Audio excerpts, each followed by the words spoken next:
Hey y'all, today is Saturday,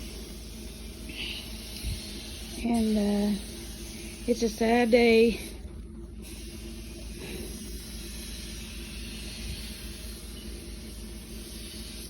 Sorry. Our poor bulldog, Jackson, was attacked the day before yesterday, right over there. Now he has a shock collar that he normally doesn't go past those two trees.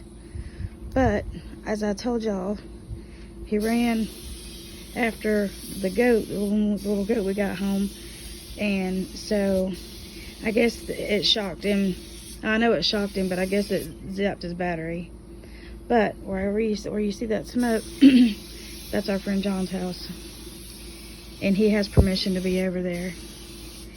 And, we've had issues with dogs that live a few houses down, and they're pit bulls. And Jackson has been attacked most of the time right here in our yard, or on our carport, or on this porch. And there's two of them, and they act as a team. They get that pack mentality. Now, my friends that live right there, they have a chocolate lab. He's attacked him 2 or 3 times. They have killed 2 dogs last year, and now Jack's. And it happened in a matter of 3 or 4 minutes. I was over there with the goats that day that I posted the video. I was over there, and I heard dogs. So I came around because I was trying to see which direction it was coming from, and I thought they were getting our neighbor's dog, because Jackson was just in the yard with me maybe 10 minutes before that, laying beside the wagon. And so my neighbor was outside. They have a little shed they're working on to make corrals out of too, and this happened right behind that shed. And I yelled at her to see what was going on, and she thought they were playing, and come to find out they were killing Jackson. And he lived until last night. And they basically ripped his whole armpit out and tore all the blood vessels, arteries, nerves. His front leg was dead. And so the vet, who was wonderful, amputated his arm, and he called me yesterday and said he was doing great. Surprisingly, like it was a miracle. And then, because he did say that they had to give him some epinephrine because his heart stopped during the procedure, but he was doing okay. And then he called back a few minutes later and said that he basically had an embolism, a blood clot, and of course it killed him. So anyway, I feel partly responsible because I should have reported the attacks last year, but we were trying to keep the peace because this particular neighbor is very volatile and unpredictable. And I'm not going to mention any names because I don't know if anybody on here is local and knows who it is. If you're local, you'll probably know who it is. Mama. I'm making a video. Just a second. Oh yeah, you got eggs? This one's one. Okay.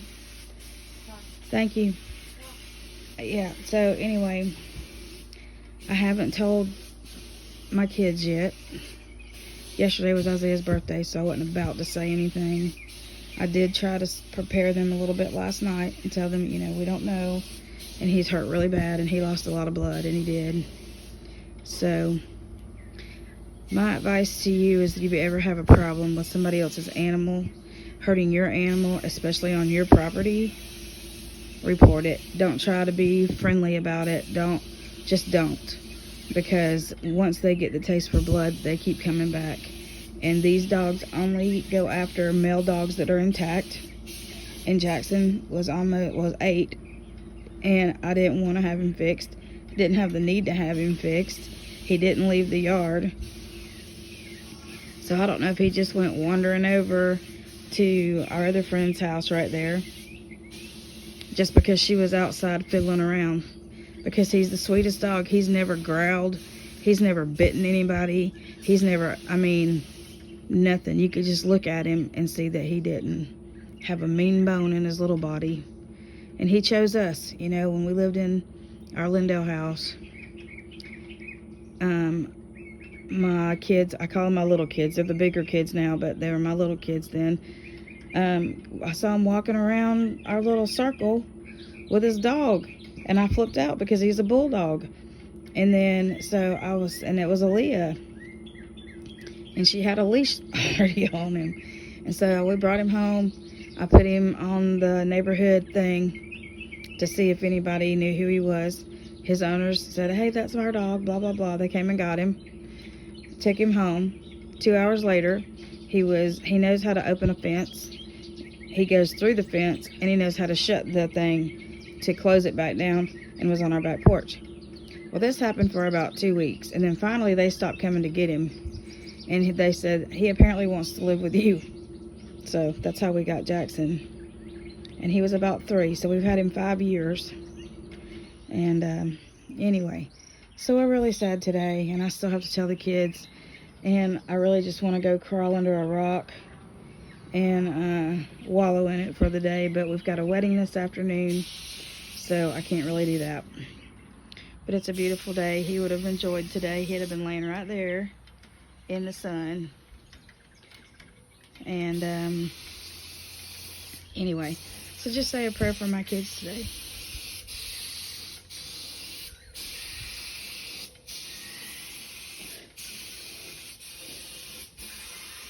Sorry again. I'm gonna go so I don't cry on the thing.